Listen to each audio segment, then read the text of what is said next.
Wanita itu berhenti mendadak di tengah jalan Jakarta. Matanya menatap bocah pemulung dengan wajah yang begitu familiar.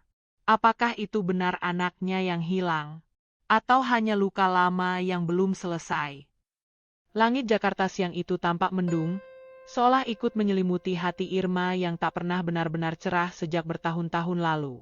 Meski tubuhnya dibalut gaun rancangan desainer ternama dan perhiasan mahal menggantung anggun di leher, ada kehampaan yang tak bisa disembunyikan dari sorot matanya. Ia berdiri kaku di depan pusara bertuliskan Faris Alfarezi, nama yang selalu ia sebut dalam doa dan tangis, nama yang sudah 5 tahun tak terdengar lagi suaranya di rumah megah itu. Tangannya gemetar saat menyentuh nisan marmer putih itu, menelusuri ukiran nama anak sematawayangnya dengan jemari yang sama yang dulu membelai rambut Faris setiap malam. Rambut yang lembut, aroma khas anak kecil yang selalu tertinggal di bantal, kini hanya tinggal bayangan. Faris hilang di usia 8 tahun, usia di mana tawa dan tangis masih murni, sebelum dunia merenggut semuanya dari mereka. Hari itu adalah hari ulang tahun Faris. Seharusnya ia menginjak usia 13 tahun. Irma datang membawa bunga lili putih kesukaannya, juga boneka beruang kecil yang dulu selalu dipeluk Faris saat tidur. Tidak ada yang spesial bagi orang lain, tapi bagi Irma, ini adalah ritual yang harus dijalani. Sebuah penebusan, mungkin juga pelarian dari kenyataan bahwa anaknya tak pernah benar-benar kembali. Faris suka banget sama boneka ini. Jangan dibuang ya. Gumam Irma pelan, mengulang kalimat terakhir yang diucapkan Faris sebelum menghilang. Suaranya serak, tak ada air mata, hanya luka yang sudah terlalu lama mengering hingga tak bisa lagi ditangisi. Dulu, Irma adalah wanita yang disegani. Pebisnis tangguh, keturunan keluarga terpandang. Hidupnya serba cukup, serba terencana. Tapi semua berubah sejak kehilangan Faris. Tidak ada ambisi yang cukup besar untuk menutup kehampaan di hatinya. Ia berhenti memimpin perusahaan, mengurung diri dalam rumah, dan menjauh dari segala hiruk-pikuk dunia. Rumah mewah itu kini hanya dipenuhi kesunyian, pantulan masa lalu yang terus bergema tanpa henti. Sore itu, sepulang dari makam, Irma duduk di ruang tengah yang sangat rapi namun terasa dingin. Foto-foto Faris masih tertempel di dinding. Semua dipertahankan seperti saat terakhir ia melihat anak itu. Mainan masih tersusun di rak, buku-buku cerita di meja kecil, bahkan selimut biru favoritnya masih terlipat rapi di atas ranjang kecilnya. Tak satu pun diubah. Asisten rumah tangganya, Bu Sri, datang membawa teh hangat. "Maaf, Bu Irma. Hari ini ibu belum makan," ucapnya lembut. Irma menggeleng pelan. "Aku nggak lapar, Sri. Nanti saja." Bu Sri hanya bisa menghela napas pelan, lalu kembali ke dapur. Ia tahu, hari ini bukan hari biasa. Setiap tahun, tanggal ulang tahun Faris adalah hari paling sulit bagi Irma. Tidak ada yang bisa membujuknya makan, apalagi tersenyum. Menjelang malam, Irma duduk di balkon kamarnya. Kota Jakarta bersinar dengan gemerlap lampu-lampu jalan dan gedung pencakar langit. Tapi Irma menatap kosong, seperti menanti sesuatu dari kegelapan. Lalu, tiba-tiba, ia memejamkan mata, mengingat kembali percakapan terakhir mereka. Kalau Faris besar nanti, Faris mau jadi apa? Mau jadi pengantar pizza biar bisa naik motor terus. Irma tertawa saat itu, mencubit hidung anaknya yang kecil. Kenapa nggak jadi dokter atau pilot? Soalnya pengantar pizza bisa makan duluan. Itu tawa terakhir yang Irma dengar dari mulut Faris. Tak lama kemudian, suara ponsel berdering memecah lamunannya. Sebuah undangan dari lembaga sosial yang biasa ia bantu. Irma ragu untuk datang, tapi hatinya berbisik, mungkin ini bisa mengalihkan sejenak. Ia setuju, meski enggan. Keesokan harinya, Irma mengenakan busana sederhana dan memutuskan ikut dalam kegiatan pemberian sembako bagi warga prasejahtera. Ia duduk di mobil hitam mewahnya, melewati jalan-jalan sempit yang tak pernah ia lalui sebelumnya. Dan disinilah titik balik itu dimulai. Mobilnya berhenti mendadak. Di sisi kiri jalan, tepat di bawah lampu jalan yang meredup, seorang bocah kurus dengan pakaian lusuh tengah memungut sisa makanan dari tumpukan sampah. Bocah itu kira-kira seumuran Faris saat hilang. Tapi bukan itu yang membuat Irma membeku. Wajah bocah itu, mata, hidung, bahkan bentuk dagunya, semuanya sangat mirip dengan Faris. Terlalu mirip. Irma refleks membuka pintu mobil, hendak turun, tapi sopirnya buru-buru menahan. "Bu Irma, di sini nggak aman." Namun Irma tidak bisa berkata-kata. Tubuhnya gemetar, napasnya memburu. Ia menatap bocah itu yang kini melihat ke arah mobil dengan tatapan kosong, dan itu cukup. Tatapan itu menembus jiwanya. "Faris," lirih Irma. Entah kenapa, ia merasa itu bukan sekadar kemiripan. Ada sesuatu yang lebih dalam. Sesuatu yang belum bisa dijelaskan. Sopirnya menutup pintu pelan, dan mobil kembali melaju. Tapi mata Irma tak bisa berpaling. Ia memeluk dada, mencoba menenangkan napas yang tak beraturan. Dalam diam, hatinya berkata, "Aku harus tahu siapa dia." Malam itu, Irma tidak tidur.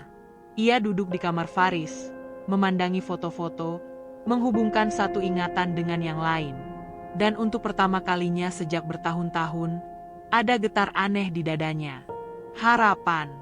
Atau mungkin, luka lama yang belum selesai kini meminta untuk dibuka kembali. Hari itu, Jakarta diguyur hujan tipis sejak pagi. Irma duduk di ruang tengah rumahnya, menatap kosong ke arah jendela besar yang menghadap taman.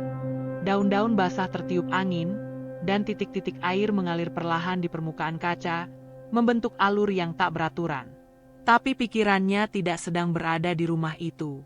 Ia masih tertinggal di jalan sempit kemarin, di bawah cahaya lampu jalan yang redup, bersama bayangan wajah bocah yang tak bisa ia lupakan. Irma menyesap teh hangat di cangkir porselen putih, tapi rasanya hambar.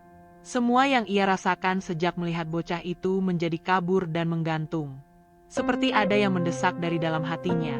Sebuah bisikan, mungkin harapan, yang nyaris ia kubur selama bertahun-tahun. "Sri," panggilnya pelan. Bu Sri segera muncul dari dapur. "Iya, Bu. Kemarin, saat kita di jalan itu, kamu lihat anak kecil yang kutatap dari jendela mobil." Bu Sri mengangguk. "Anak kecil yang mungut makanan itu? Lihat, Bu. Memangnya kenapa?" Irma menggigit bibir bawahnya. Dia mirip sekali dengan Faris. Bu Sri memandang Irma sejenak. Ia tahu betul bahwa sejak kehilangan Faris, Irma sering berhalusinasi atau memproyeksikan bayangan anaknya ke wajah-wajah orang lain. Tapi kali ini berbeda. Ada nyala yang tak biasa di mata Irma, bukan ilusi. Lebih seperti sinyal kuat yang menembus ke dalam. "Menurut Ibu, dia Faris?" tanya Bu Sri, setengah ragu. "Aku nggak tahu," jawab Irma pelan. "Tapi aku nggak bisa berhenti mikirin dia." Malam itu Irma duduk di ruang kerjanya, membuka album-album lama Faris. Ia menatap foto-foto kecil. Faris waktu bermain di taman, Faris saat meniup lilin ulang tahun, Faris dengan jaket biru yang selalu ia pakai ke sekolah. Wajah-wajah itu berputar di pikirannya, lalu melebur dengan bayangan bocah kemarin. Lalu ia membuka laptop. Ia membuka Google Maps, mencari nama jalan yang mereka lalui kemarin.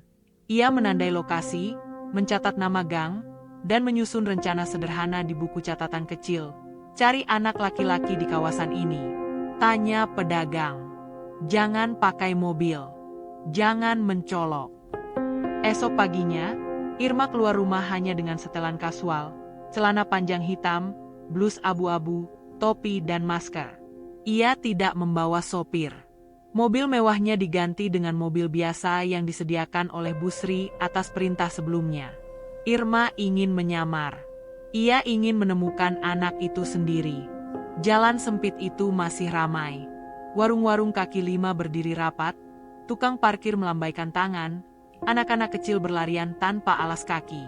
Irma melangkah pelan, menyusuri gang demi gang, sesekali berhenti di pinggir untuk membeli gorengan atau sekadar bertanya arah. Beberapa orang menatapnya curiga, karena pakaian dan bahasanya tak seperti orang sekitar. Tapi Irma tetap tenang. Ia menyapa penjual, bertanya lembut, dan sesekali memberikan uang lebih dari yang diminta. "Bu, nyari siapa?" tanya seorang pedagang es doger, seorang bapak tua berambut putih. "Saya kemarin lihat anak kecil di sini, Pak." Laki-laki, kira-kira 8 tahun, bajunya lusuh, bawa karung. "Sering lewat sini nggak?" "Oh, mungkin si Jojo. Sering keliaran di sekitar sini. Kadang tidur di warung kosong depan gang sana." "Jojo?" ulang Irma cepat. "Iya, anak kecil, pendiam. Nggak banyak omong. Tapi kalau lapar suka minta nasi ke warung Mbak Reni."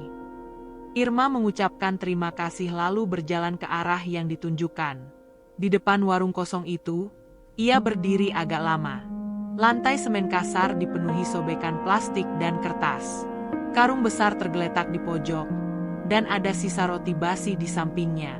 Ada juga boneka kecil lusuh yang terlihat usang, namun pernah berwarna cerah. Irma menatap benda itu dengan perasaan aneh, seperti deja vu. Ia menunggu. Lama. Matahari mulai bergeser ke barat, dan tidak ada tanda-tanda Jojo muncul. Tapi Irma tidak pulang. Ia duduk di bangku semen depan warung, seperti ibu yang menanti anaknya pulang sekolah. Dan akhirnya, menjelang sore, dari ujung gang muncullah seorang bocah. Tubuhnya kecil, kulitnya gelap terkena matahari, rambutnya agak keriting dan kotor. Ia menyeret karung besar, di dalamnya berisi botol plastik dan kaleng bekas. Bocah itu berjalan lambat, menunduk, dan ketika ia mendekat, Irma berdiri. "Jojo?" panggilnya pelan. Bocah itu berhenti. Matanya menatap Irma dengan penuh kecurigaan. Ia tidak menjawab, hanya diam. Tatapannya menusuk. "Tak kenal." Irma melangkah mendekat. Pelan-pelan. "Kamu lapar?" Jojo mundur 1 langkah, lalu 2 langkah. Tangannya menggenggam erat tali karung. Wajahnya kaku. "Aku nggak mau duit," ucapnya cepat. "Aku nggak nyuri, sumpah." Irma terguncang. Bocah itu langsung memasang tameng, seolah sudah terbiasa dituduh atau diusir. Hatinya mencelos. Ia tidak tahu harus bicara apa. "Aku nggak marah, aku cuma..." Irma menarik napas. "Kamu mirip sekali sama anakku." Jojo menatapnya aneh, lalu berjalan cepat meninggalkan tempat itu. Irma tidak mengejarnya. Ia hanya berdiri di sana, seperti dipaku, matanya tak berkedip. Hari itu Irma pulang dengan dada yang penuh pertanyaan. Apakah itu benar hanya kebetulan? Atau dunia sedang mencoba mengembalikan sesuatu yang telah lama hilang? Di malam yang sunyi, Irma duduk di kamar Faris lagi. Dan untuk pertama kalinya, ia menyalakan lampu kamar itu, bukan sekadar duduk dalam gelap. Ia menatap boneka beruang biru yang ada di atas ranjang, lalu berbisik. "Mama ketemu anak yang wajahnya kayak kamu, Faris. Dan, Mama nggak tahu kenapa, tapi Mama merasa ini bukan kebetulan." Pagi hari datang tanpa rasa lega. Irma duduk di ruang kerjanya, dikelilingi berkas-berkas lama dan album foto yang berserakan di atas meja kayu jati. Matanya menatap kosong pada catatan kecil yang ia buat semalam. Jojo, karung, warung kosong, tidak tahu orang tua. Tulisan itu terlihat gemetar, dibuat dalam suasana hati yang tidak stabil. Tapi Irma tahu satu hal dengan pasti, anak itu bukan sekadar bayangan. Ada sesuatu yang nyata di sana, sesuatu yang belum bisa ia pahami sepenuhnya. Ia menghubungi sahabat lamanya, Rahma, yang dulu bekerja di sebuah LSM anak jalanan. Setelah menyampaikan maksudnya, Irma meminta bantuan, informasi tentang anak-anak pemulung di sekitar kawasan tempat ia melihat Jojo. "Aku nggak bisa ngasih data personal, Irma," jawab Rahma melalui telepon.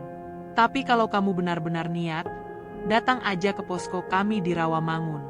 Kita bisa ngobrol langsung di sana." Tanpa pikir panjang, Irma mengambil jaket dan meluncur ke lokasi. Di dalam ruang sempit dengan tumpukan buku, kasur gulung, dan rak plastik yang berisi pakaian bekas, Irma merasa seperti masuk ke dunia yang sama sekali asing. Suara anak-anak terdengar dari belakang ruangan, Sebagian tertawa, sebagian menyanyi, sebagian lagi hanya duduk diam memeluk lutut. "Anak-anak di sini datang dan pergi," ujar Rahma sambil menyeduh kopi. "Nggak semua tinggal lama. Banyak yang nggak punya akta, nggak tahu siapa orang tuanya. Kita hanya bisa rawat sebentar, sisanya kembali ke jalanan." Irma mengangguk pelan. Ia mengeluarkan foto Faris dari dompetnya dan menyerahkannya pada Rahma. "Kalau kamu lihat anak yang mirip ini, kira-kira dia siapa?" Rahma menatap foto itu lama. "Jujur, banyak anak di sini yang wajahnya mirip-mirip. Tapi, ada satu anak yang pernah nginep 2 malam di posko kita. Suka ngumpet di bawah meja. Namanya Jojo juga. Umurnya nggak pasti. Katanya, dia nggak punya siapa-siapa. Tapi yang paling aku ingat, matanya." Rahma menatap Irma serius. Tatapan dia itu, kayak luka lama yang belum pernah sembuh. Perasaan Irma semakin kuat. Tapi ia sadar, jika ingin mengetahui lebih jauh, ia tidak bisa hanya mengandalkan insting. Ia butuh bukti, rekam jejak, dan pengamatan lebih dekat. Keesokan harinya, Irma melakukan hal yang belum pernah ia lakukan seumur hidupnya. Ia meminta Busri untuk membelikannya pakaian bekas dan perlengkapan ala pengumpul barang rongsokan. Ia menggulung rambutnya, mengenakan topi lusuh, dan memakai masker kotor yang membuatnya nyaris tak dikenali. Tujuannya hanya satu, masuk ke dunia Jojo tanpa membuat bocah itu kabur lagi. Dengan membawa kantong plastik berisi roti dan air mineral, Irma kembali ke gang kemarin. Kali ini ia menunggu di dekat warung tua itu sejak pagi. Setiap anak yang lewat, ia perhatikan seksama, tapi Jojo tak kunjung muncul. Baru menjelang siang, ia melihat bayangan kecil datang dari ujung gang, berjalan perlahan, menyeret karung, dan sesekali berhenti untuk memungut botol plastik. "Jojo!" Irma menahan napas. Kali ini ia tidak langsung menyapa. Ia hanya duduk di pojok warung, berpura-pura sibuk membetulkan kantong plastiknya. Jojo lewat tanpa menoleh. Tapi Irma memperhatikan, kaki Jojo lecet, tangan kirinya ada bekas luka lama, dan langkahnya sedikit pincang. Ia mengikuti dari kejauhan, memastikan tidak mencolok. Selama 2 jam, Irma melihat bocah itu menyusuri pasar, memungut sisa-sisa barang, dan sesekali berbicara dengan pedagang. Tidak ada orang dewasa yang menyertainya. Tidak ada keluarga. Hanya Jojo dan karung lusuhnya, melawan panas Jakarta dan mata yang memandang hina. Akhirnya, bocah itu duduk di belakang sebuah warung. Irma memberanikan diri mendekat. Kali ini, ia tidak membawa banyak kata. Hanya roti tawar dan air mineral yang ia letakkan perlahan di dekat kaki Jojo. Jojo melirik. Ia tampak ragu, tapi akhirnya mengambil roti itu dan menggigitnya perlahan. Tak ada ucapan terima kasih, hanya keheningan yang terasa lebih jujur dari ribuan kata. "Namaku Rini," kata Irma, menyebut nama samaran. "Aku juga baru di sini, lagi nyari barang bekas." Jojo tidak menjawab. Irma tidak memaksanya bicara. Ia hanya duduk di sampingnya, menatap langit yang mulai berawan. Dalam hening itu, Irma mendengar suara napas Jojo yang berat, dan sesekali desahan kecil seperti orang yang menahan beban tak terlihat. "Kalau kamu capek, bisa istirahat di posko," kata Irma pelan. Jojo menoleh cepat. "Posko? Tempat orang-orang jahat itu?" Irma terkejut. "Kenapa kamu bilang jahat?" Jojo mengangkat bahu. "Soalnya di sana suka maksa. Katanya mau bantu, tapi ujung-ujungnya cuma disuruh bersihin tempat. Aku nggak suka." Irma menggenggam tangan sendiri. Ia sadar pendekatan harus lebih dalam, lebih sabar. Anak ini bukan hanya hidup di jalanan. Ia tumbuh di dalam luka dan kecurigaan. "Kalau kamu punya satu permintaan, apa yang kamu mau?" tanya Irma, masih mencoba menjalin koneksi. Jojo mengunyah pelan, lalu menjawab tanpa menoleh, dengan suara yang nyaris tak terdengar. "Pengen tidur, tapi nggak mimpi." Jawaban itu menghantam Irma seperti palu. Ia mengalihkan pandangan, mencoba menahan emosi yang menggelegak di dada. Dalam benaknya, Pertanyaan baru muncul. Siapa sebenarnya Jojo? Kenapa ia tahu cara menolak bantuan, cara bertahan hidup, dan cara mengunci emosi seperti orang dewasa? Dan yang paling menyakitkan, kenapa wajahnya begitu persis dengan Faris? Irma menatap langit yang perlahan gelap. Hari itu ia tidak mendapatkan jawaban, tapi ia tahu satu hal. Kisah anak ini tidak bisa ia tinggalkan begitu saja. Hujan turun deras malam itu, membasahi kaca jendela kamar Irma yang diterangi cahaya lampu temaram. Di dalam keheningan itu, ia duduk di atas ranjang Faris yang masih terjaga utuh. Selimut biru dengan pola bintang, boneka beruang yang sudah mulai berdebu, dan rak buku cerita yang mulai kusam. Sejak pertemuannya dengan Jojo, pikirannya tak pernah benar-benar tenang. Wajah bocah itu terus muncul dalam mimpi, mengusik kenangan yang selama ini ia tekan sedalam-dalamnya. Irma memejamkan mata, dan seperti dibawa oleh gelombang waktu, ia kembali pada suatu sore yang tak terlupakan. 8 tahun lalu, Faris kecil duduk di lantai ruang tamu, bermain dengan balok warna-warni. Irma, mengenakan jas kerja dan rambut yang masih tertata rapi, tengah berbicara di telepon sambil sesekali melirik ke arah putranya. Rumah mereka kala itu sederhana, belum semewah sekarang, tapi penuh dengan canda tawa dan kegembiraan. Faris, jangan buang mainannya sembarangan ya, sayang, ucap Irma sambil berjalan ke arah dapur. Faris tertawa. Nggak buang, cuma bikin jembatan biar mobilnya bisa lewat. Irma tersenyum, tapi di balik senyumnya, hatinya digelayuti beban besar. Saat itu, usaha suaminya sedang bangkrut. Mereka terlilit utang, rumah hampir disita, dan kebutuhan hidup mendesak dari segala arah. Irma yang sebelumnya hanya ibu rumah tangga, terpaksa mulai mencari pekerjaan, mulai dari menjadi agen asuransi hingga sekretaris di sebuah kantor kecil. Hidup mereka berubah cepat. Suaminya menjadi semakin murung dan pendiam, hingga suatu hari ia meninggal dunia karena serangan jantung mendadak. Faris masih berusia 5 tahun waktu itu. Sejak saat itulah Irma memutuskan untuk bekerja keras, membangun hidup dari nol.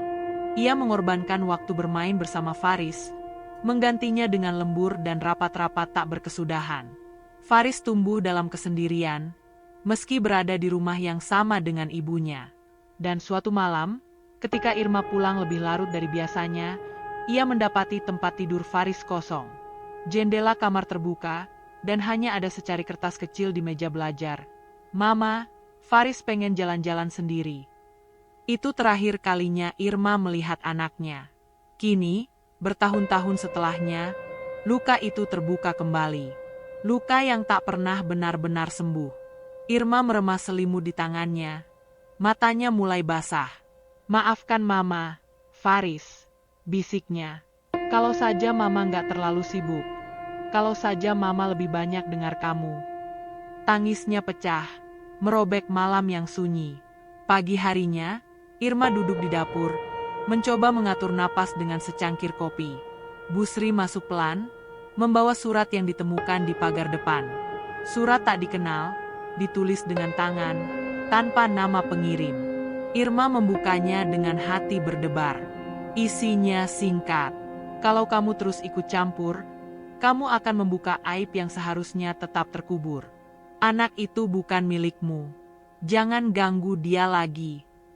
Jantung Irma berdegup kencang. Ancaman itu bukan dari orang asing. Gaya bahasanya, pilihan katanya, sangat familiar, seperti seseorang dari masa lalu. Tapi siapa? Ia segera memanggil Rahma dan menceritakan isi surat tersebut. Ini sudah bukan soal mirip atau nggak mirip lagi, kata Irma dengan tegas. Ada yang ingin rahasia tetap terkubur. Artinya, sesuatu memang disembunyikan.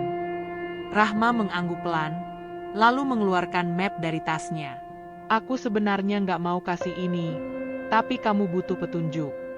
Map itu berisi dokumen-dokumen tua, data anak hilang, foto-foto arsip, dan laporan singkat dari panti sosial yang pernah menangani anak-anak terlantar. Salah satunya menyebutkan seorang anak laki-laki, tanpa identitas, ditemukan di sekitar rel kereta dekat Pasar Rebo 5 tahun lalu. Tidak ada yang mencarinya. Tidak ada yang mengaku sebagai keluarga. Dalam laporan itu, tertera catatan tangan petugas, anak mengaku memiliki kakak laki-laki bernama Faris. Tidak tahu nama belakangnya. Irma terdiam. Matanya membesar. Tangannya gemetar saat menyentuh laporan itu. Faris, kakak. Rahma menatap Irma dengan hati-hati. Kalau bocah itu benar adik Faris, artinya dulu kamu pernah. Irma menyela cepat. Ya, dulu saat kami susah, adik iparku pernah menitipkan anaknya ke kami. Tapi kami benar-benar nggak sanggup. Anaknya sakit-sakitan, butuh banyak biaya. Kami hanya bertahan hidup. Rahma menatap Irma dalam diam. Kalimat itu menggantung di udara. Irma menarik napas panjang, menyandarkan tubuh ke kursi. Anak itu pernah sakit parah. Kami bawa ke rumah sakit. Tapi dia kabur. Dan kami nggak pernah mencarinya lagi. Lalu suara Irma mengecil. Mungkin karena kami nggak siap jadi penyelamat siapapun saat itu. Rahma meremas tangan Irma. Mungkin ini waktunya menebus semuanya. Malam itu, Irma duduk kembali di kamar Faris. Tapi kini bukan hanya kenangan Faris yang memenuhi pikirannya. Ia membayangkan wajah Jojo, satu-satunya anak yang mungkin membawa jawaban dari dua kehilangan besar dalam hidupnya. Kalau kamu memang adik Faris, Mama janji akan bawa kamu pulang. Bukan karena kamu mirip Faris, tapi karena kamu pantas punya keluarga. Jojo duduk di pinggir trotoar, memeluk lutut sambil memandangi jalan yang tak pernah benar-benar sepi. Jakarta di siang hari seperti medan perang bagi anak-anak sepertinya. Asap kendaraan mencemari udara, suara klakson bersahutan, dan manusia berjalan cepat seolah tak sempat peduli pada sesamanya. Tapi Jojo terbiasa. Ia tak berharap apa-apa dari dunia. Selain satu hal, hari ini bisa makan, dan malam ini bisa tidur tanpa gangguan. Dari kejauhan, Irma memperhatikan Jojo dengan pakaian lusuh dan rambut berantakan. Bocah itu duduk sendiri di samping tumpukan kardus dan botol plastik. Matanya kosong, seolah seluruh masa kecilnya telah direbut paksa oleh waktu dan penderitaan. Irma ingin mendekat, tapi ingat bagaimana Jojo bereaksi sebelumnya. Ketakutan, penolakan, dan amarah yang tertahan. Ia tahu, kepercayaan anak ini bukan sesuatu yang bisa diminta, apalagi dipaksakan. Ia harus diperjuangkan. Dengan langkah pelan, Irma mendekat sambil membawa 2 kotak nasi dan sebotol air mineral. Ia duduk beberapa meter dari Jojo, tidak langsung menatap, hanya menaruh makanan itu di antara mereka. Jojo melirik cepat, lalu kembali menunduk. Ia tidak menyentuh makanan itu. Beberapa menit berlalu dalam diam. Maaf kalau aku bikin kamu takut waktu itu, kata Irma perlahan. Aku cuma khawatir. Kamu tampak kelelahan. Jojo tetap diam. Angin meniup rambutnya yang kotor, dan tangannya menggenggam tali karung dengan erat. Aku bukan petugas. Bukan siapa-siapa. Aku cuma pernah kehilangan seseorang, lanjut Irma. Jojo menoleh sekilas. Semua orang pernah kehilangan. Irma menatapnya. Suara Jojo tidak keras, tapi ada kekuatan dingin di balik nada datarnya. Seolah ia sudah terlalu sering mengucapkannya dalam hati. Siapa yang kamu cari? Tanya Jojo tiba-tiba. Irma terdiam. Ia tidak siap mendapat pertanyaan itu. Ada anak yang hilang, jawabnya pelan. Namanya Faris. Dia, seperti kamu. Dan sejak lihat kamu, aku jadi teringat dia. Jojo memutar pandangan. Aku bukan Faris. Irma tersenyum kecut. Aku tahu. Tapi orang-orang sering nyangka aku anak orang kaya yang nyasar. Gara-gara kulitku lebih terang dari anak-anak sini. Irma memperhatikan wajah Jojo. Meski kulitnya sedikit lebih cerah, badannya kurus dan terbakar matahari. Ada garis kelelahan yang seharusnya tak ada di wajah seusianya. Kalau kamu punya orang tua, kamu mau pulang? Tanya Irma perlahan. Jojo mendengus kecil. Orang tuaku ninggalin aku waktu kecil. Mereka nggak pernah nyari aku.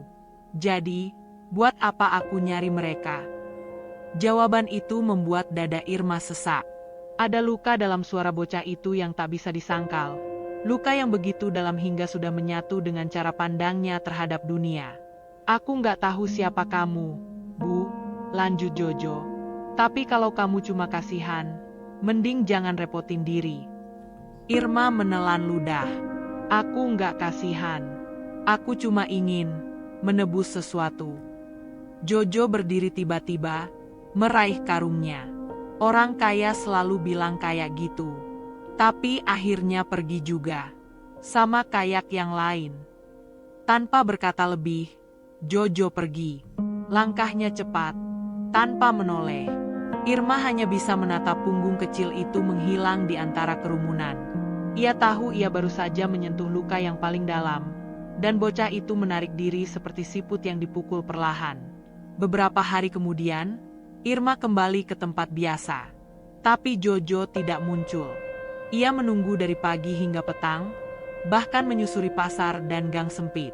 Tidak ada tanda-tanda keberadaan bocah itu. Sampai akhirnya, seorang tukang parkir memberi petunjuk.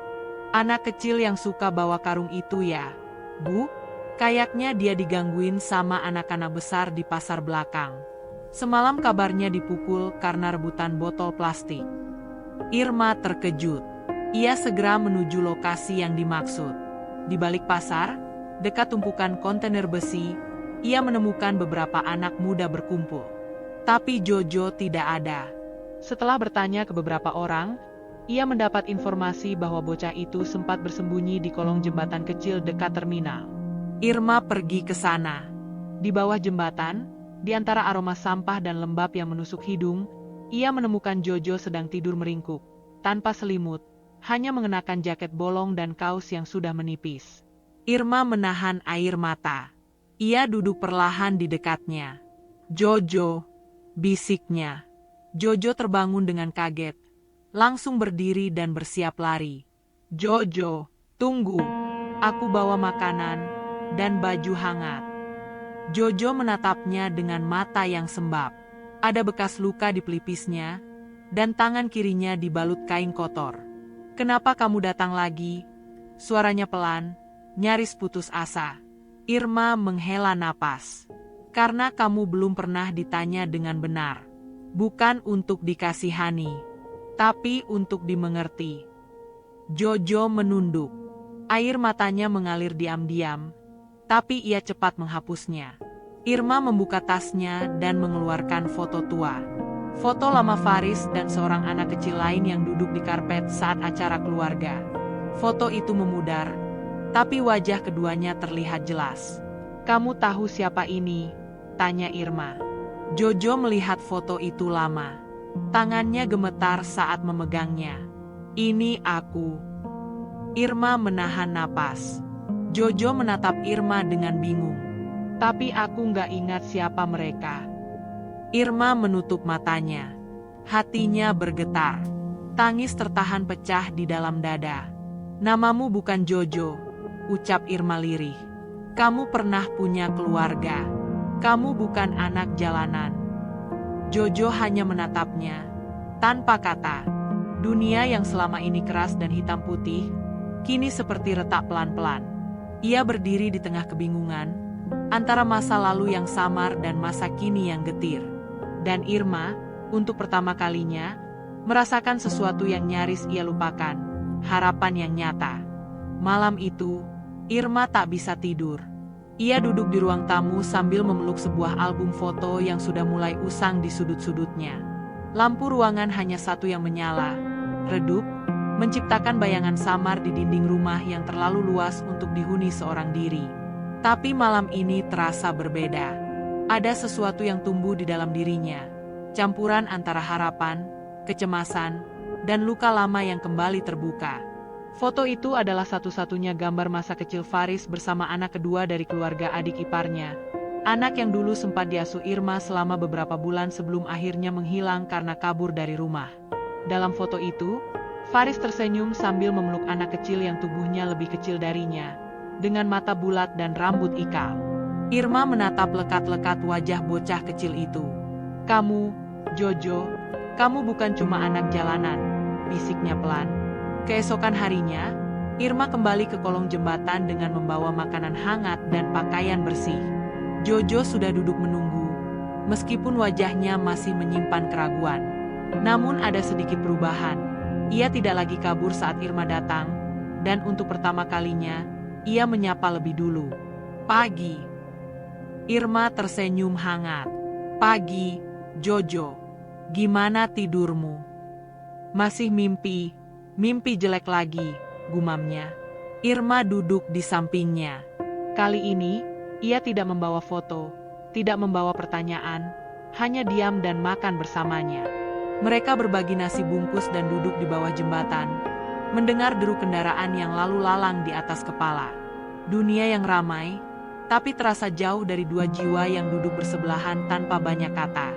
"Aku dulu punya kakak," kata Jojo tiba-tiba.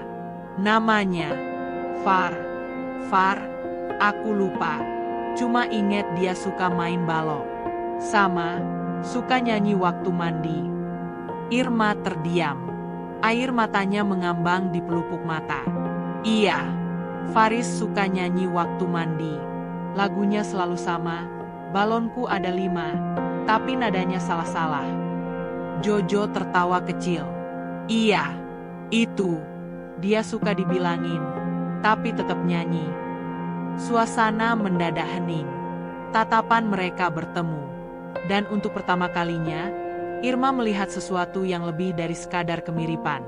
Ia melihat kehadiran Faris dalam sorot mata Jojo, bukan karena wajah, tapi karena kenangan yang tidak mungkin Jojo tahu, kecuali ia memang pernah ada di sana. Namun pada saat yang sama, di kejauhan, seorang pria tua dengan topi lusuh memperhatikan mereka. Wajahnya keras, dengan tatapan mencurigakan. Ia berdiri lama, mencatat dari kejauhan, sebelum akhirnya pergi dan menghilang di antara kerumunan. Irma tidak menyadari bahwa sejak ia mulai dekat dengan Jojo, seseorang diam-diam mengawasi. Malam harinya, Irma menerima telepon tak dikenal. Suaranya pelan dan berat. "Kamu seharusnya berhenti. Anak itu bukan tanggung jawabmu." Irma tersentak. "Siapa ini?" Telepon terputus. Irma menggenggam ponsel erat-erat. Nafasnya bergetar. Ini bukan sekadar tentang rasa iba atau pencarian masa lalu. Kini ia sadar, ada orang yang ingin menjaga rahasia agar tetap tersembunyi. Dan mungkin, rahasia itu lebih kelam dari yang ia kira. Hari berikutnya, Irma membawa Jojo ke warung kecil untuk makan. Di sana, ia mulai mengenalkan huruf dan angka lewat kertas coretan. Jojo sempat malu, tapi Irma tetap sabar. Ia juga mulai mengenali bahwa Jojo punya daya ingat luar biasa. Ia bisa mengingat jalur jalan dengan cepat, tahu letak gang, dan tahu kapan harus pindah tempat tidur agar tidak diusir. Namun, dalam semua kelebihan itu, Irma menemukan sesuatu yang menyedihkan. Jojo tidak tahu hari lahirnya, tidak tahu siapa nama ayah atau ibunya, dan tidak punya ingatan jelas tentang masa kecilnya. "Aku cuma ingat bau sabun mandi, warna biru, sama lampu tidur bentuk bintang," katanya sambil menggambar bintang kecil di kertas. Irma terdiam. Kamar Faris dulu memakai sabun cair anak-anak beraroma segar warna biru, dan lampu tidurnya memang berbentuk bintang. "Aku bisa tunjukin tempat tidur kamu dulu," ucap Irma pelan. "Kalau kamu mau." Jojo ragu. Ia menatap Irma lama. "Boleh lihat, tapi aku nggak mau tinggal." Irma mengangguk. "Nggak apa-apa, kita lihat aja dulu." Mereka tiba di rumah Irma sore itu. Busri menyambut dengan mata membelalak saat melihat Jojo untuk pertama kalinya dari dekat. Namun ia menunduk sopan dan tidak bertanya. Jojo berdiri kaku di ruang tamu. Matanya menyisir setiap sudut rumah. Lalu, saat mereka menaiki tangga dan tiba di kamar Faris, langkah Jojo melambat. Begitu Irma membuka pintu, Jojo diam di ambang pintu. Matanya membesar. Ia menatap rak buku, kasur, dan boneka beruang yang duduk diam di atas bantal. Tanpa sadar, Jojo melangkah masuk. Ia berjalan pelan ke arah rak buku, mengangkat salah satu buku cerita dan membalik halamannya. Lalu ia menunjuk satu halaman, bergambar gajah kecil yang tersesat di hutan. Aku dulu suka baca ini, tapi aku nggak bisa baca tulisannya. Irma mendekat. Itu cerita tentang gajah yang pulang ke keluarganya, meski dia nggak tahu jalan. Tapi dia ingat aroma bunga yang tumbuh di rumahnya. Jojo menggigit bibir. Matanya berkaca-kaca. Aku ingat, aku juga pernah pulang karena bau roti. Irma tak bisa menahan tangisnya. Ia mendekap Jojo pelan, namun bocah itu kaku, belum siap menerima pelukan. Tapi ia tidak menolak. Dan itu sudah cukup. Sementara itu, di tempat lain, pria tua berjaket coklat yang tadi mengintai, masuk ke sebuah rumah sempit dan menyerahkan sesuatu pada seorang wanita paruh baya. Dia sudah nemu anak itu. Katanya dingin. Kita harus pastikan dia nggak gali lebih dalam. Wanita itu menunduk. Wajahnya terlihat cemas. Tangannya menggenggam foto lama yang sudah robek di ujungnya. Di foto itu, terlihat seorang anak kecil berdiri di depan rumah reot. Anak yang sangat mirip Jojo. Hujan kembali mengguyur Jakarta malam itu, seolah langit pun merasa gelisah oleh rahasia yang mulai mengambang ke permukaan. Di kamar kerjanya, Irma menatap selembar foto tua yang baru saja ia temukan di dalam kotak penyimpanan lemari kayu. Kotak yang sudah bertahun-tahun tak ia buka. Foto itu mengabadikan momen kecil saat keluarga besarnya berkumpul di teras rumah lama mereka. Ada dirinya, Faris yang masih balita, serta dua anak kecil lain. Anak dari adik iparnya yang kala itu sedang jatuh miskin dan menitipkan salah satu anaknya pada keluarga Irma. Tapi bukan foto itu yang membuat napas Irma tercekat. Melainkan satu wajah kecil di pojok kanan bawah foto. Anak dengan rambut ikal dan sorot mata tajam. Wajah yang begitu mirip dengan Jojo. Ia menggenggam foto itu erat-erat, mencoba mengingat kembali kejadian belasan tahun lalu. Saat keluarga mereka sedang kacau, dan keputusan-keputusan pahit dibuat di bawah tekanan ekonomi. Dulu, ketika Irma baru ditinggal suaminya, ia sempat tinggal sementara bersama keluarga besar. Adik iparnya, Roni, memiliki dua anak dari istri yang baru meninggal dunia. Karena Roni sendiri tidak mampu mengasuh mereka, maka salah satu anak, si bungsu, dititipkan pada Irma dan suaminya. Anak itu sering sakit, menangis tanpa henti di malam hari, dan butuh perhatian penuh. Pada saat yang bersamaan, Faris masih balita. Irma harus membagi kasih sayangnya. Namun saat itu hidup begitu keras. Penghasilan pas-pasan, rumah sempit, dan tekanan mental setelah kehilangan suami membuatnya tidak sanggup bertahan. Aku nggak bisa, Ron, kenangnya. Anakmu butuh banyak hal. Aku bahkan belum bisa kasih cukup buat Faris. Dan keputusan itu pun diambil. Anak itu dikembalikan, atau lebih tepatnya, dititipkan ke panti sosial oleh pihak keluarga, dengan janji akan diurus secara rutin. Tapi kemudian, mereka kehilangan kontak. Anak itu, si bungsu yang dulu digendong Irma dengan rasa ragu, menghilang tanpa jejak. Kini, setelah bertahun-tahun, Irma merasa semua benang kusut itu mengarah ke satu titik, Jojo. Dan jika dugaannya benar, maka Jojo bukan hanya mirip Faris. Ia adalah darah daging dari keluarga mereka sendiri, adik sepupu Faris. Dan lebih dari itu, anak yang dulu pernah ia buang secara tidak langsung karena tak mampu merawatnya. Pagi harinya, Irma mendatangi sebuah panti sosial tua di pinggiran kota, tempat yang ia duga dulu menjadi tempat anak itu dititipkan. Lokasi bangunannya sudah berubah jadi lapak dagangan, namun ada satu orang tua yang masih mengurus area tersebut. Ibu Irma? Tanya pria tua itu dengan mata menyipit. Saya kenal wajah ibu. Dulu pernah datang ke sini, kan? Irma mengangguk. Saya cari data tentang anak yang pernah dititipkan sekitar 14 tahun lalu. Anak laki-laki. Namanya waktu itu, saya bahkan lupa. Mungkin kami panggil dia Dimas. Pria itu mengernyit. Oh, kalau Dimas, saya ingat. Anak kecil, sering sakit, diam aja. Tiba-tiba dia hilang. Nggak ada yang jemput. Waktu itu kami duga dia kabur. Tidak ada yang mencarinya. Irma bertanya pelan. Pria itu menghela napas panjang. Kami lapor ke polisi, Tapi tidak ada keluarga yang mengaku. Waktu itu banyak kasus begitu. Dan, jujur saja, banyak anak di jalanan yang gak pernah kembali. Irma merasakan dadanya semakin berat. Tapi sebelum ia pergi, pria itu menyerahkan sebuah benda kecil. Sebuah gelang plastik biru dengan huruf terukir samar, DMS. Irma menggenggamnya erat. Sore harinya, Irma kembali menemui Jojo. Kali ini, mereka bertemu di taman kecil dekat rel kereta, tempat anak-anak jalanan sering bermain sambil mengumpulkan barang bekas. Irma duduk di sebelah Jojo, menyerahkan gelang itu.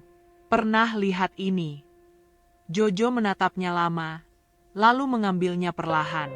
Ia memutar-mutar gelang itu, lalu mengangkatnya ke cahaya.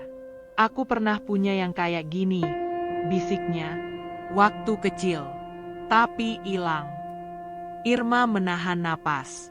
Dulu kamu dipanggil Dimas, dan kamu punya saudara. Namanya Faris. Kamu pernah tinggal di rumah aku. Sebentar. Jojo menatap Irma dengan mata yang mulai berkaca-kaca. Tapi kemudian ia berdiri, menjauh. Jangan bohong. Aku nggak bohong, Jojo. Aku ingat semuanya sekarang.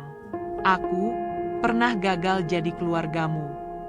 Jojo menggeleng keras. Semua orang bilang gitu. Tapi akhirnya pergi.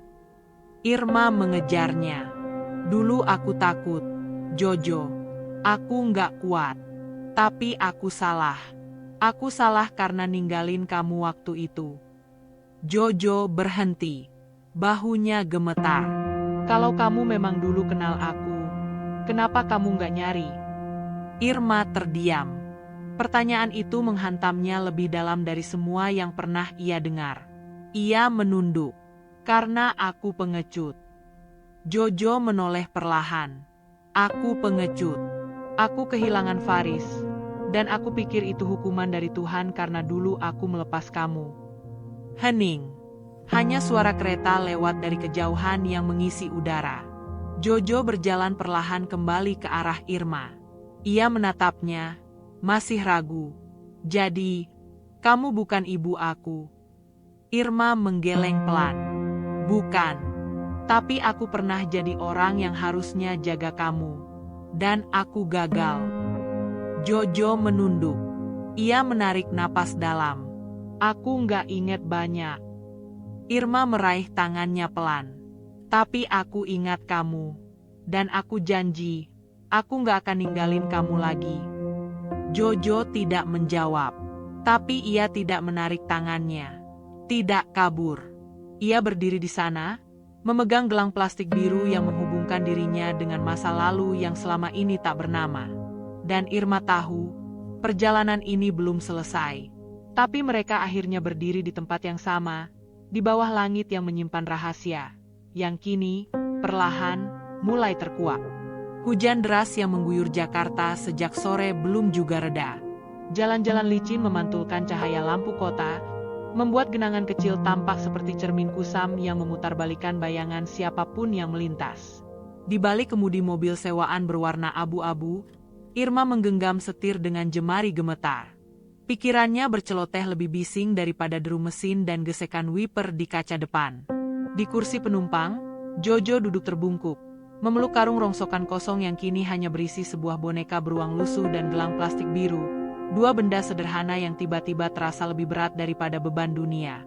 Mereka dalam perjalanan menuju rumah tua milik Roni, adik ipar Irma, di pinggiran Depok. Telepon gelap tadi siang, yang mengancam agar Irma berhenti menggali aib. Akhirnya terkuak sumbernya. Nomor itu terdaftar atas nama seorang maklar barang loak yang sering berkeliaran di sekitar rumah Roni.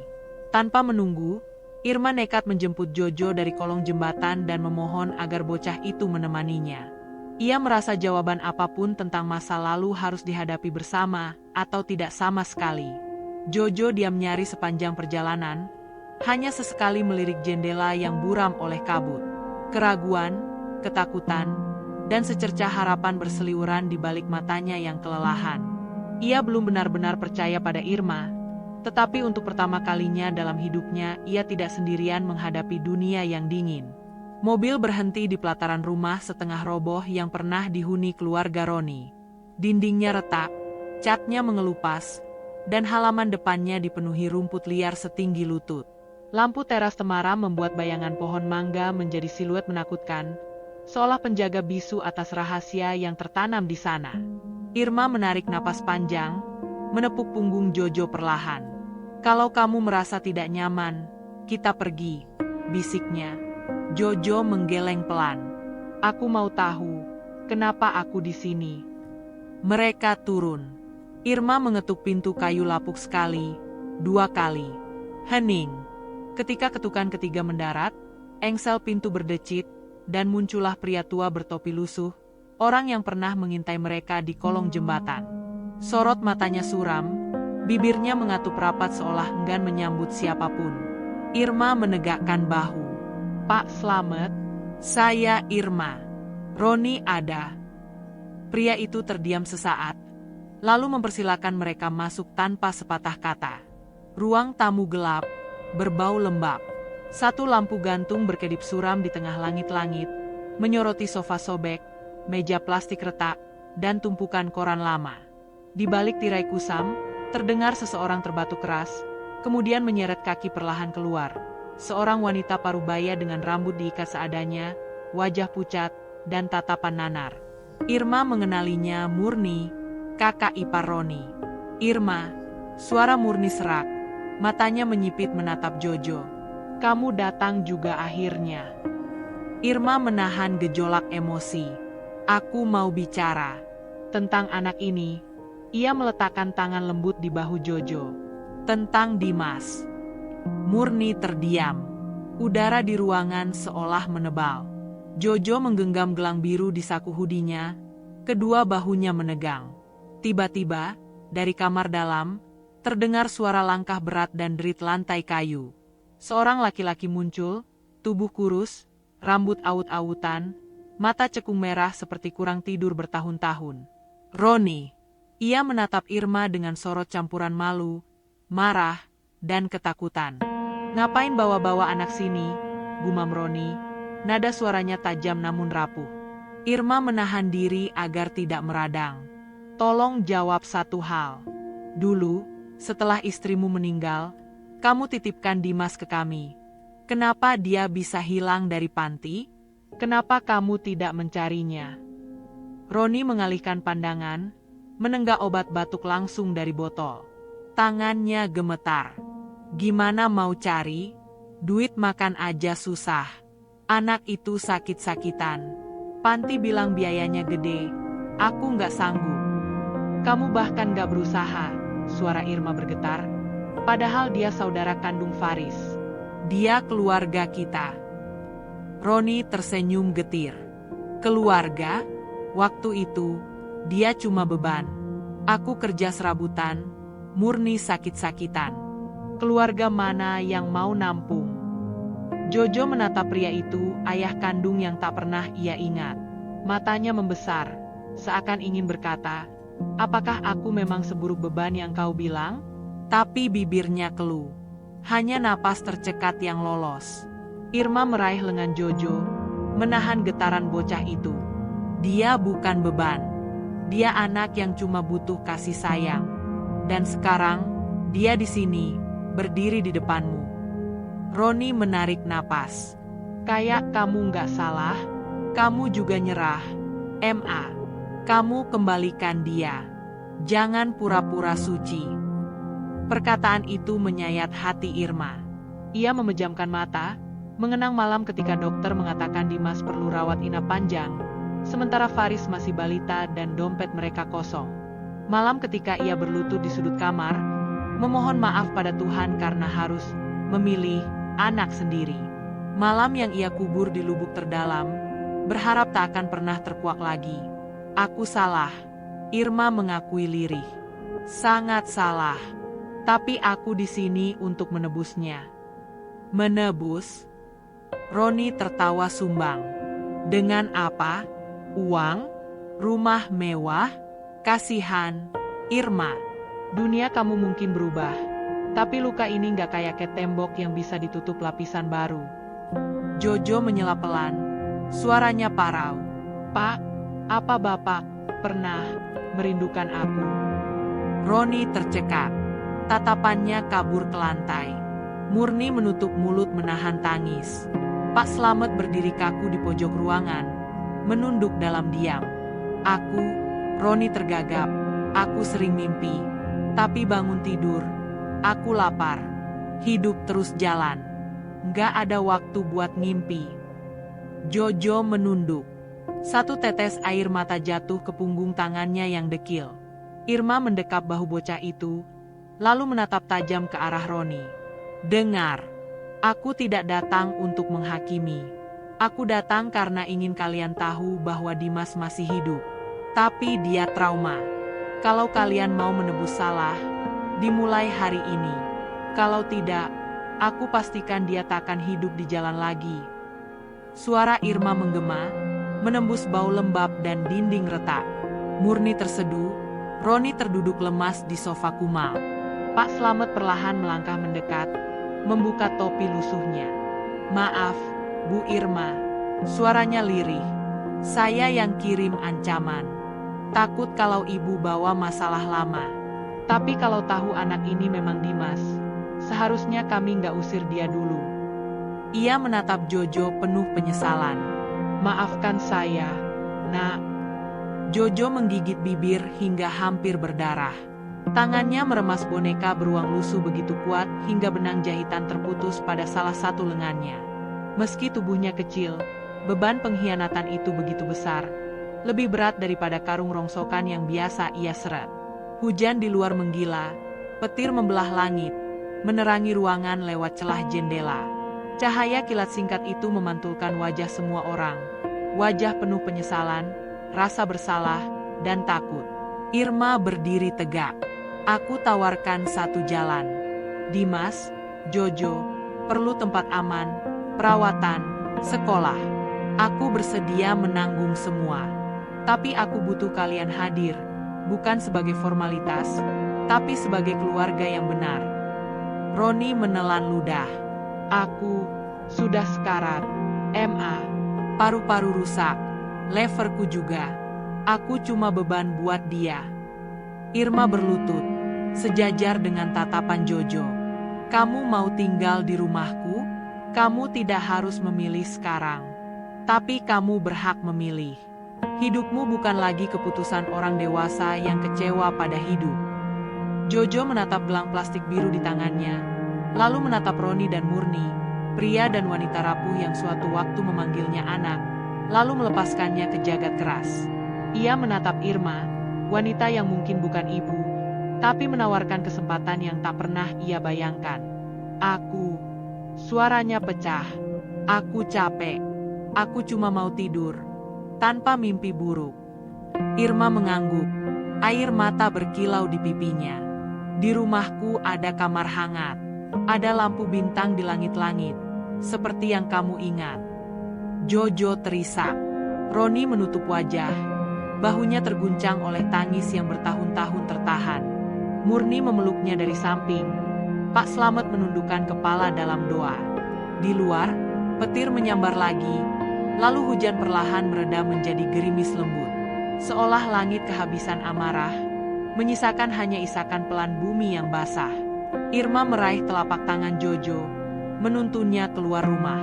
Bocah itu menoleh sekali ke belakang, kepada rumah yang pernah menjadi rahim memori pahit, lalu melangkah ke depan, ke arah terbuka yang menunggu.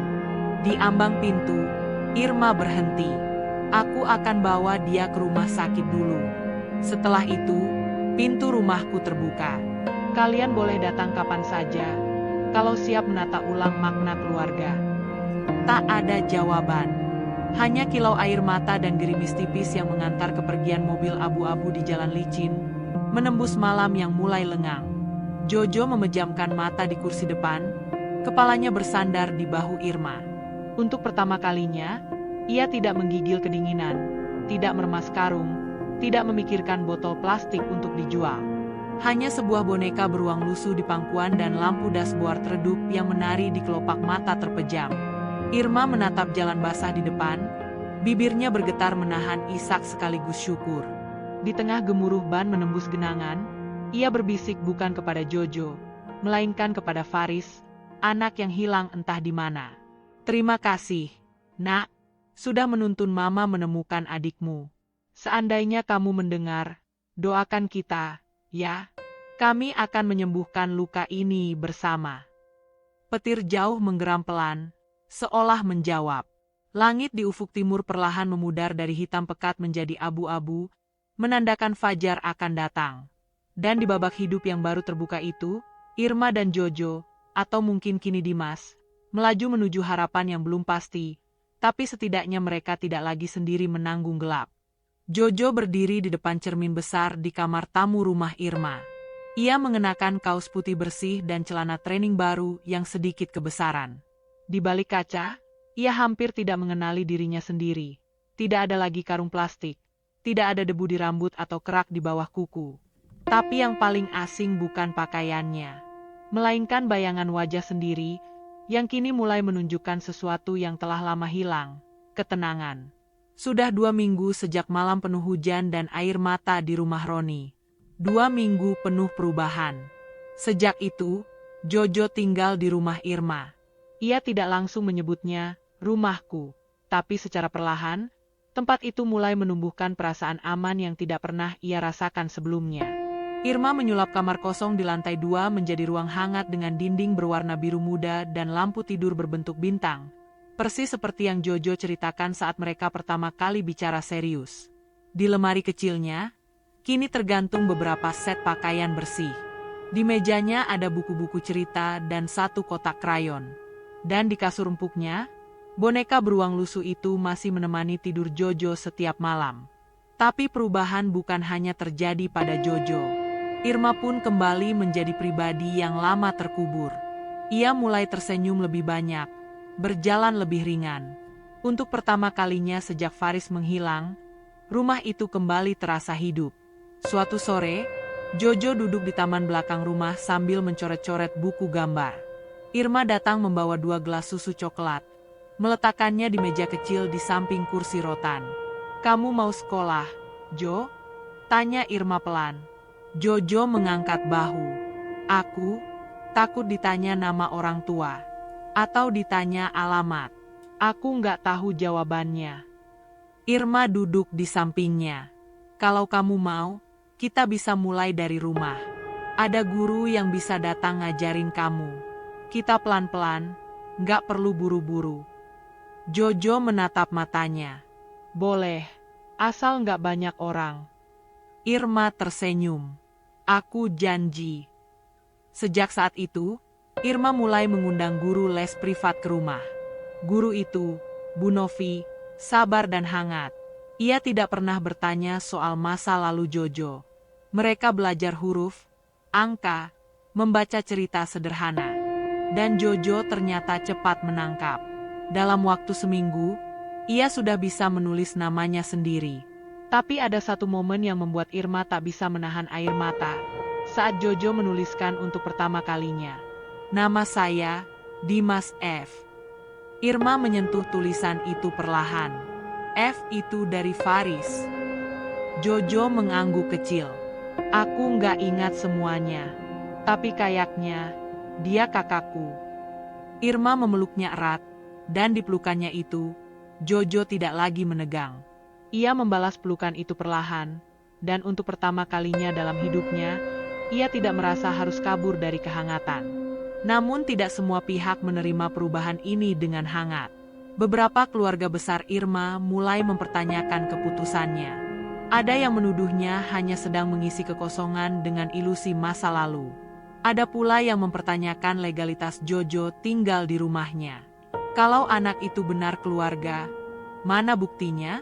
Dia nggak punya akta, nggak punya bukti darah.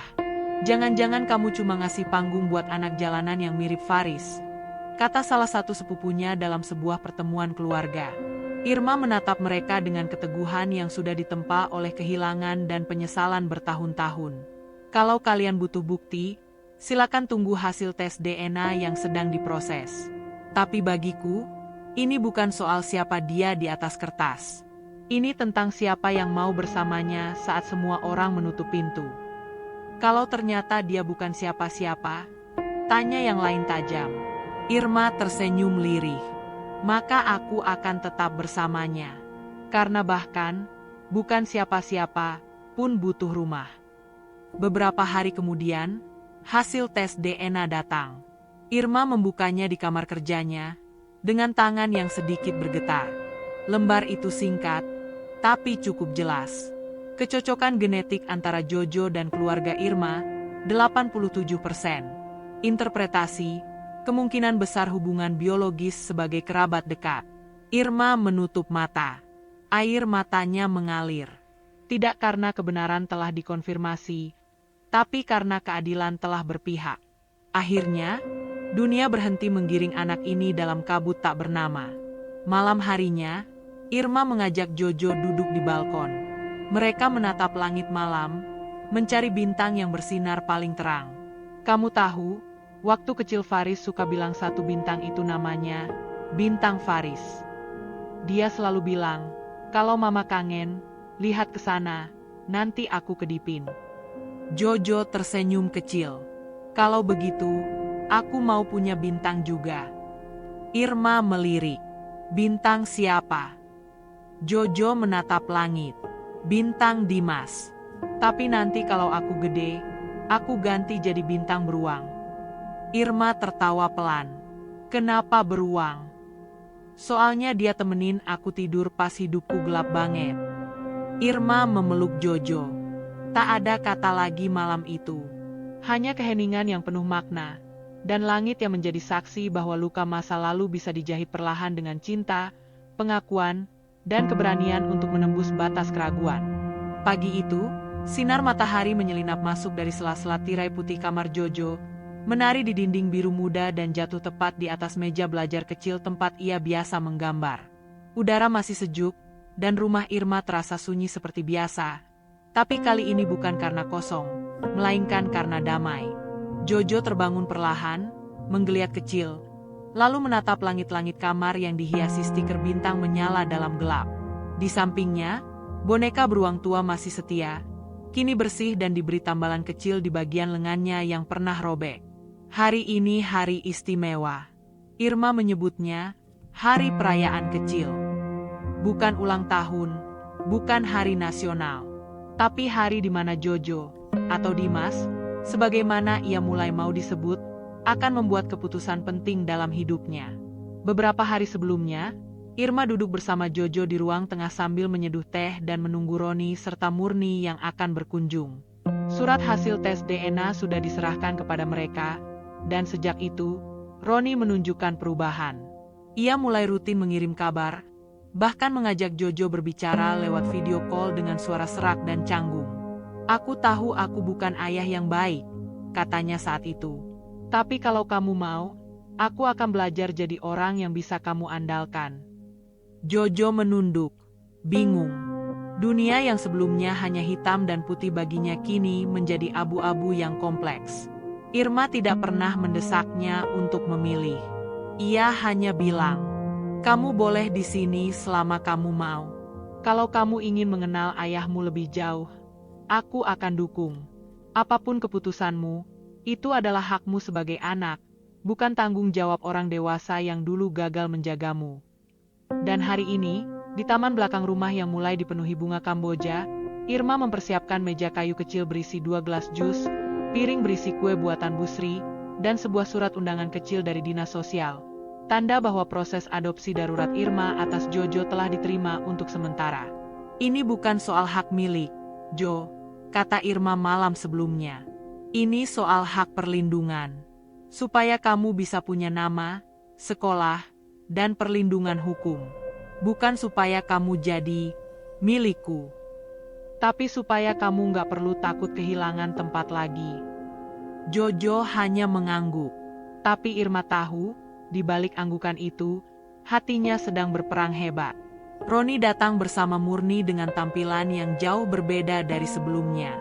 Ia memakai kemeja bersih, meski masih tampak lusuh. Langkahnya lambat, tapi kali ini tidak terseret.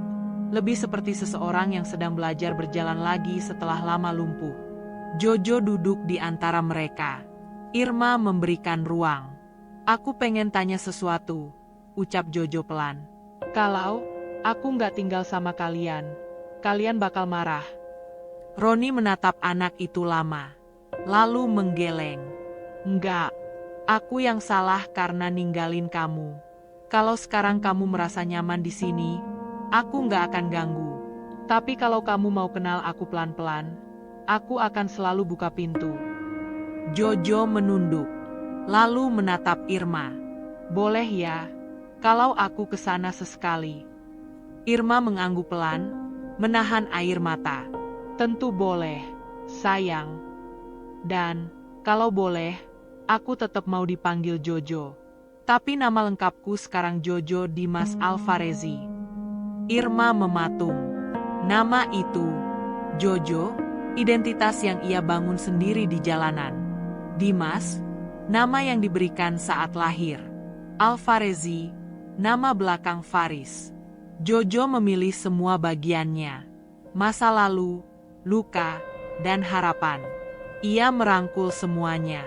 1 bulan kemudian, Jojo berdiri di depan sekolah barunya, mengenakan seragam putih merah yang masih terlihat kaku karena baru dicuci. Di tangannya, ia membawa tas punggung warna hitam, di dalamnya buku tulis dan 1 boneka beruang kecil gantungan kunci, pengingat tentang siapa dirinya. Irma mengantarnya sampai gerbang. Gugup. Dikit. Irma jongkok, merapikan kerah bajunya. Kalau ada yang tanya kamu siapa, jawab apa? Jojo tersenyum. Aku Jojo. Nama lengkapku panjang. Tapi aku anak dari 2 dunia. Yang satu ngajarin aku bertahan hidup, yang satu ngajarin aku jadi manusia. Irma tersenyum dan memeluknya. Faris pasti bangga sama kamu. Jojo menatap langit. Aku rasa dia masih ada di sekitar kita. Tapi sekarang, dia nggak sendiri. Kita juga nggak. Ketika Jojo berjalan masuk ke halaman sekolah, Irma menatap punggung kecil itu dengan dada menghangat. Ia tahu, tidak ada yang bisa mengganti Faris. Tapi ia juga tahu, kehilangan itu tidak sia-sia jika akhirnya bisa membawa 1 jiwa kembali dari gelap. Di rumah, Irma duduk di balkon, menatap langit pagi yang cerah. Di tangannya, secari kertas yang ditulis Jojo sebelum tidur semalam. Kalau nanti aku punya anak, aku akan ceritain tentang 2 rumah. 1 yang pernah kulewati, 1 yang kuciptakan. Dan bagaimana 1 nama bisa membuat aku percaya lagi pada keluarga. Irma menutup kertas itu, meletakkannya di buku harian Faris yang kini mulai terisi dengan kisah baru. Dan pagi itu, untuk pertama kalinya sejak lama, langit Jakarta terasa benar-benar biru.